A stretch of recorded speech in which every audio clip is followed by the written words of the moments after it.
এই ভিডিওটিতে আজকে আমরা জানব শয়ন একাদশীর মাহাত্ম্য, সংকল্প ও পারণ মন্ত্র। আষাঢ় মাসের শুক্লপক্ষের একাদশী হল শয়ন একাদশী। এই একাদশী সর্বসিদ্ধিদাত্রী এবং সর্ব উপদ্রব নাশকারিণী। তাছাড়া শয়ন একাদশী তিথি সর্বপাপ বিনাশক এবং সর্বশুভদায়ক। সেই সঙ্গে আমাদের জানা দরকার শয়ন একাদশী মাহাত্ম্য, শয়ন একাদশীর সংকল্প, শয়ন একাদশীর পারণ, শয়ন একাদশীর ব্রতকথা। সেই সঙ্গে জেনে রাখা উচিত কেন আমরা একাদশী ব্রত পালন করব। তাই আমাদের জেনে রাখা উচিত একাদশী ব্রত মাহাত্ম্য। একাদশী ব্রত মাহাত্ম্য। একাদশী করলে যে কেবলমাত্র নিজের জীবনের সদ্গতি হয় তা কিন্তু নয়। একাদশী ব্যক্তির প্রয়াত পিতা মাতা নিজ কর্মদোষে নরকবাসী হন, তবে সেই পুত্রই পিতা মাতাকে নরক থেকে উদ্ধার করতে পারবে। একাদশীতে অন্ন ভোজন করলে ব্যক্তি যেমন নরকবাসী হয়, তেমনি অন্যকে অন্ন ভোজন করালেও নরকবাসী হয়। কাজেই একাদশী ব্রত পালন করা আমাদের সকলের কর্তব্য। একটি খাদ্য শস্যের মধ্যে 4 ধরনের পাপ থাকে। পাপগুলো হলো মাতৃহত্যার পাপ, পিতৃহত্যার পাপ, ব্রহ্মহত্যার পাপ ও গুরু হত্যার পাপ। আমরা মাত্র একটি দানা নয়, প্রতি গ্রাসে হাজার হাজার দানা ভক্ষণ করি। সুতরাং ভেবে দেখতে হবে যে পাপ কাজ আদৌ করিনি, সেই পাপ কাজের ভাগীদার আমাদেরকে হতে হবে। বিভিন্ন পুরাণে একাদশী ব্রত, মহাব্রত সম্পর্কে যা বলা হয়েছে, সকল পুরাণে মুনিদের এই নিশ্চিত মত যে একাদশীতে উপবাস করলে সকল পাপ থেকে মুক্ত হবে, এতে কোনো সন্দেহ নেই। এটি বলা হয়েছে ব্রহ্ম বৈবর্ত পুরাণে। এক সময় শ্রী যমরাজ ব্রাহ্মণকে বলেছেন, হে ব্রাহ্মণ, যাদের পুত্র ও পৌত্র একাদশী ব্রত করে, আমি শাসনকর্তা যম হয়েও তাদের কাছে ভীত হই। যারা একাদশী ব্রত পরায়ণ সেই মহাত্মারা বলপূর্বক স্বীয় শত পুরুষ উদ্ধার করেন। এটি বলা হয়েছে পদ্ম পুরাণে। একাদশীতে উপবাস, এটাই সার, এটাই তত্ত্ব, এটাই সত্য, এটাই ব্রত, এটাই সম্যক প্রায়শ্চিত্ত স্বরূপ। ব্রহ্ম বৈবর্ত পুরাণ। যে মানুষ একাদশীর দিন শস্যদানা গ্রহণ করে, সে তার পিতা মাতা ভাই এবং গুরু হত্যাকারী, এবং সে যদি বৈকুণ্ঠ লোকে উন্নীত হয়, তবুও তার অধঃপতন হয়। একাদশীর দিন বিষ্ণুর জন্য সব কিছু রন্ধন করা হয়, এমনকি অন্ন এবং ডাল। কিন্তু শাস্ত্রের নির্দেশ দেওয়া হয়েছে যে বৈষ্ণবদের বিষ্ণুর প্রসাদ গ্রহণ করা উচিত নয়। সেই প্রসাদ পরের দিন গ্রহণ করার জন্য রেখে দেওয়া যেতে পারে। একাদশীর দিন কোনো রকম শস্য দানা, এমনকি অন্ন, তা যদি বিষ্ণুর প্রসাদও হয়, তবুও তা গ্রহণ করতে কঠোরভাবে নিষেধ করা হয়েছে। বিধবা না হলে শাস্ত্র অনুসারে একাদশী ব্রত পালন করার প্রথা শ্রী চৈতন্য মহাপ্রভু প্রবর্তন করেছিলেন। শ্রী চৈতন্য চরিতামৃত আদি লীলা।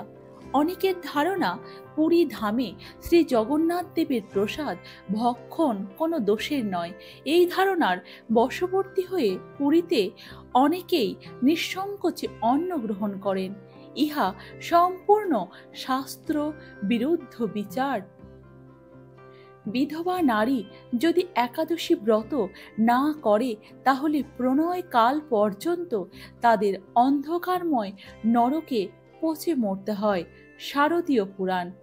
হে রাজন, যতদিন আয়ু থাকবে ততদিন একাদশী উপবাস থাকবে।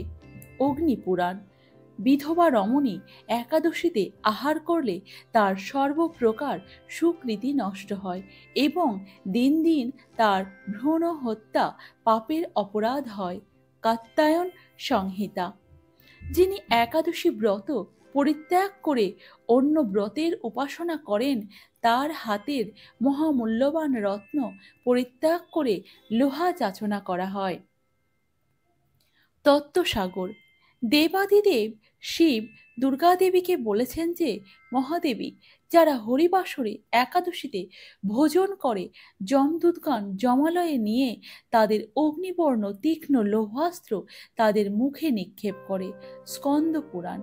যে মানুষ একাদশীর দিন শস্যদানা গ্রহণ করে, সে তার পিতা, মাতা, ভাই এবং গুরু হত্যাকারী, এবং সে যদি বৈকুণ্ঠ লোকেও উন্নতি হয়, তবুও তার অধঃপতন হয়। স্কন্দ পুরাণ।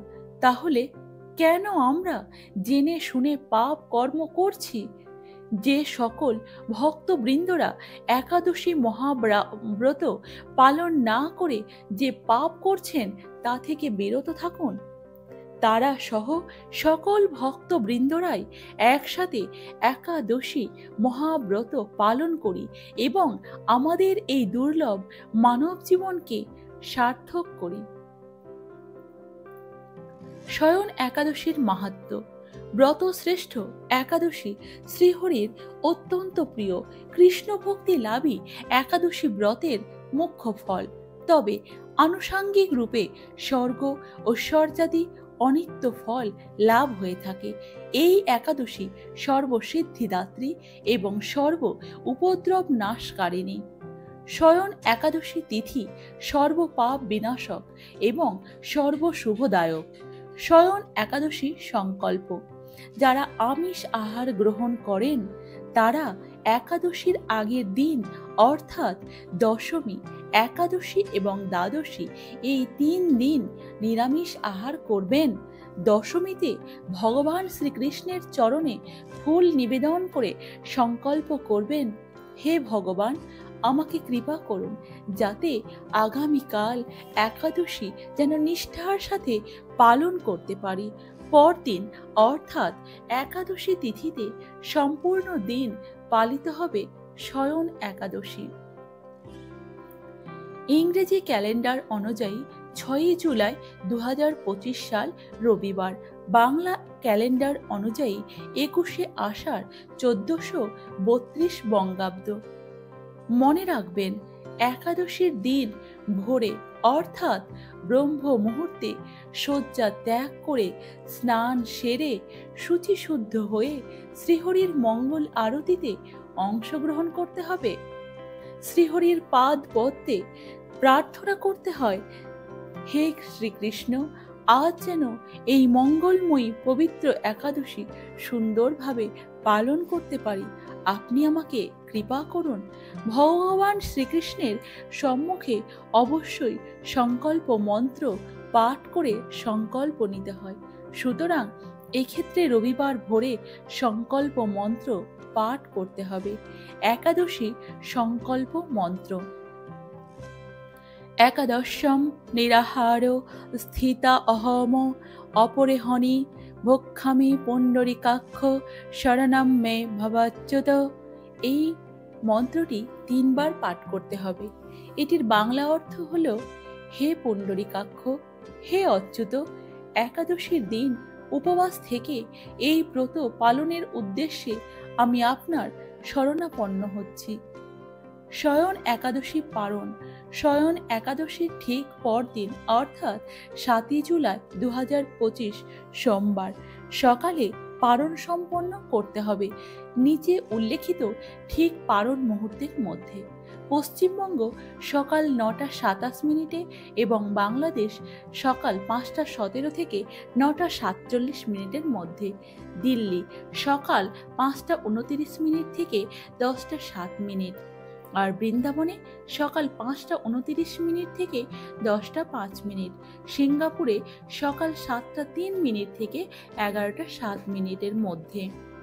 অর্থাৎ একাদশী ব্রত পালন করে পরের দিন ভোরে স্নান সেরে পারণ সময়ের মধ্যে পঞ্চ রবিশস্য ভগবানকে ভোগ নিবেদন করে 3 বার ভক্তি সহকারে পারণ মন্ত্র পাঠ করে একাদশীর ফল ভগবানের সম্মুখে ভক্তি সহকারে অবশ্যই অর্পণ করতে হয়। এরপর সেই অনুকল্প প্রসাদ গ্রহণ করে পারণ অর্থাৎ একাদশী ব্রত ভঙ্গ করতে হয়, নচেত পূর্ণ একাদশীর ফল লাভ থেকে বঞ্চিত থেকে যেতে হয়। একাদশী পারণ মন্ত্র: অং অজ্ঞান তিমিরান্ধস্য ব্রতে নান কেশব প্রসিদ সমুখনাথ জ্ঞান দৃষ্টি প্রদ ভব। এই মন্ত্রটি 3 বার বলতে হবে। এর বাংলা অর্থ হলো, হে কেশব, আমি অজ্ঞানরূপ অন্ধকারে নিমজ্জিত আছি। হে নাথ, এই ব্রত দ্বারা আমার প্রতি প্রসন্ন হয়ে আমাকে জ্ঞানচক্ষু প্রদান করুন। একাদশী ব্রত পালনের প্রকৃত উদ্দেশ্য কেবল উপবাস করা নয়, নিরন্তর শ্রী ভগবানের স্মরণ, মনন ও শ্রবণ কীর্তনের মাধ্যমে একাদশীর দিন অতিবাহিত করতে হয়। শীল প্রভুপাদ ভক্তদের এই দিন 25 মালা বা যথেষ্ট সময় পেলে আরও বেশি জপ করার নির্দেশ দিয়েছেন। একাদশী পালনের সময় পরনিন্দা, পরচর্চা, মিথ্যা ভাষণ, ক্রোধ, দুরাচারী স্ত্রী সহবাস সম্পূর্ণরূপে নিষিদ্ধ। শয়ন একাদশী ব্রতকথা: রাজা যুধিষ্ঠির এবং ভগবান শ্রীকৃষ্ণের আষাঢ়ী একাদশীর প্রসঙ্গে নিম্নলিখিত কথোপকথন পদ্ম পুরাণে লিপিবদ্ধ করা আছে। যখন রাজা যুধিষ্ঠির ভগবান শ্রীকৃষ্ণকে আষাঢ় মাসের শুক্ল পক্ষে একাদশী উপবাস সম্পর্কে জিজ্ঞাসা করেছিলেন, তখন ভগবান শ্রীকৃষ্ণ নিম্নলিখিত উত্তর দিয়েছিলেন: রাজন, আষাঢ় মাসের শুক্লপক্ষে যে একাদশী পড়ে তার নাম শয়নী একাদশী। আমাকে এর তাৎপর্য ব্যাখ্যা করতে দিন। এই বিশেষ একাদশী অত্যন্ত পুণ্যময় এবং এর অনুসারীদের স্বর্গ এবং মোক্ষ লাভের সুযোগ করে দেয়। এটি সমস্ত পাপের বিনাশ করে এবং এটিকে সবচেয়ে শুভ উপবাস হিসেবে বিবেচনা করা হয়। আষাঢ় শুক্লা পক্ষের শয়নী একাদশীর দিনে যারা পদ্মফুল দিয়ে ভগবান বিষ্ণুর পূজা করেন এবং একাদশীর সর্বোত্তম উপবাস করেন, তারা 3 লোক এবং 3 শাশ্বত দেবতাকে সম্মান করেন।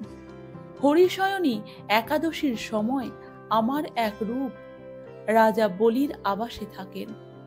বিপরীতে অন্য রূপটি কার্তিক মাসের আসন্ন একাদশী পর্যন্ত ক্ষীর সাগরে শেষনাগের বিছানায় বিশ্রাম নেন। অতএব আষাঢ় শুক্লা একাদশী থেকে কার্তিক শুক্লা একাদশী পর্যন্ত নিষ্ঠার সাথে ধর্মচর্চা করা উচিত। এই উপবাসের আচার অনুষ্ঠান পালন করলে দ্রুত গতিতে মোক্ষ লাভ হয়। তাই এই একাদশী উপবাস পালন করা অপরিহার্য। একাদশী রাতে জাগ্রত থেকে শঙ্খ, চক্র এবং গদা ধারণকারী ভগবান বিষ্ণুর ভক্তিপূর্ণ উপাসনা করা উচিত। এই কর্মের ফলে যে পুণ্য অর্জিত হয় তা অপরিসীম, চতুর্মুখী ব্রহ্মার বোধগম্যতারও অতীত। রাজন, এই পৃথিবীতে আমার প্রিয়জনেরা হলেন তারা যারা বিশ্বস্ততার সাথে একাদশী পালন করেন, যা সকল পাপের বিনাশকারী, যা আনন্দ এবং মোক্ষ বয়ে আনে। যারা বর্ষার 4 মাস প্রদীপ জ্বালিয়ে পলাশ পাতায় খাবার খেয়ে এবং উপবাস করে কাটান, তারা আমার হৃদয়ে একটি বিশেষ স্থান অধিকার করে। ভগবান বিষ্ণু যেমন চৌমাসে বর্ষার 4 মাস ঘুমান, তেমনি মানুষের জন্য মাটিতে ঘুমানো উপযুক্ত।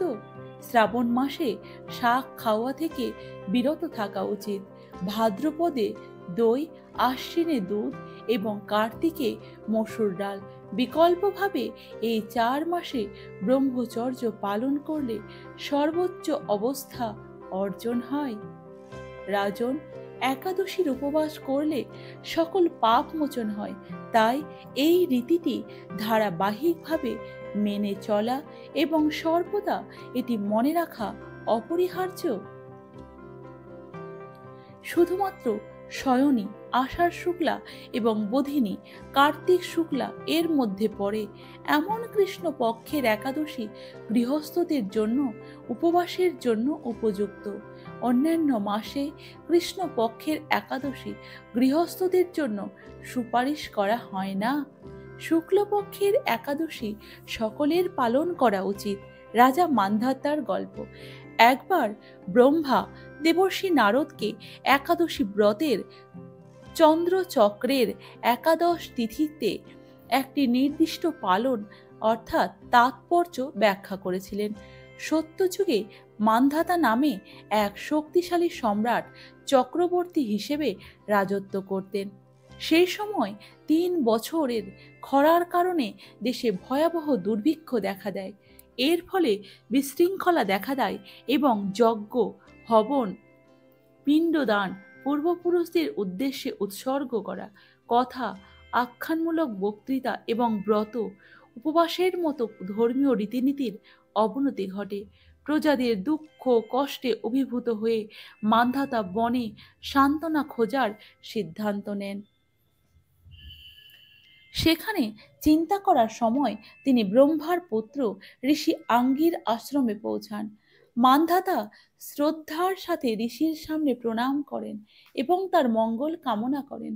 রাজার বনে উপস্থিতি সম্পর্কে কৌতূহলী ঋষি তাকে তার বিচরণ করার কারণ জিজ্ঞাসা করেন।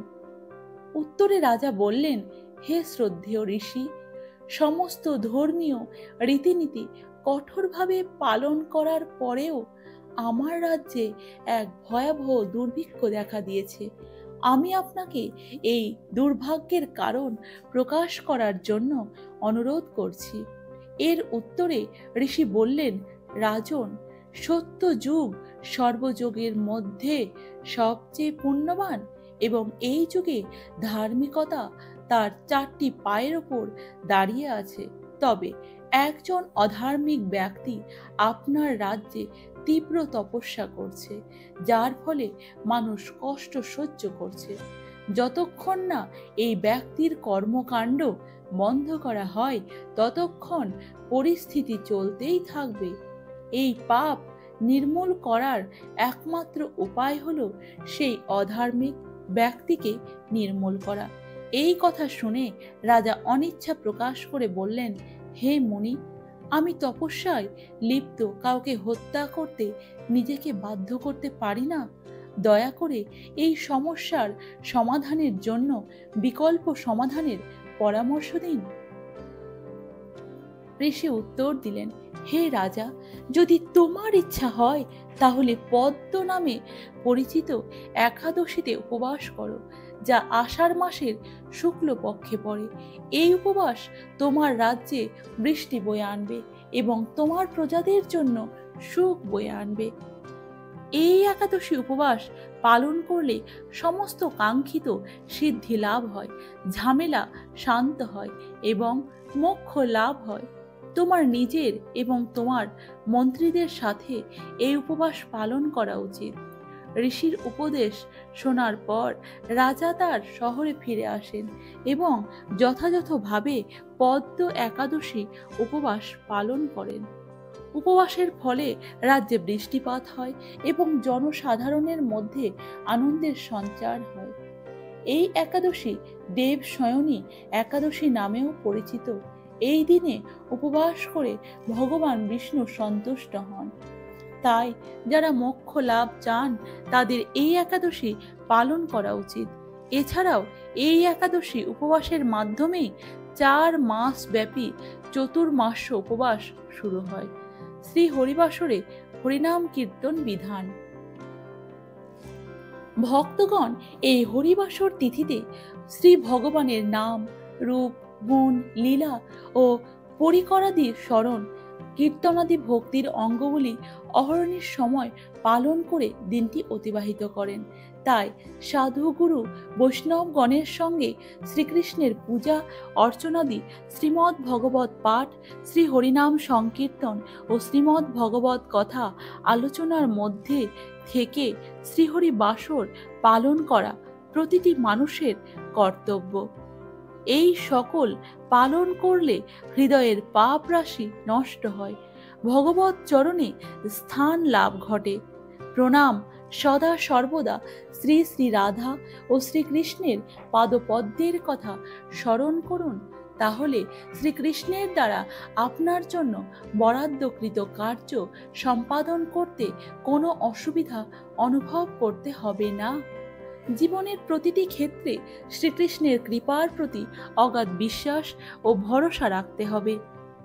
শ্রীকৃষ্ণের পবিত্র নামটিতে অসাধারণ আধ্যাত্মিক শক্তি রয়েছে, কারণ শ্রীকৃষ্ণের নাম স্বয়ং শ্রীকৃষ্ণের থেকে আলাদা নয়।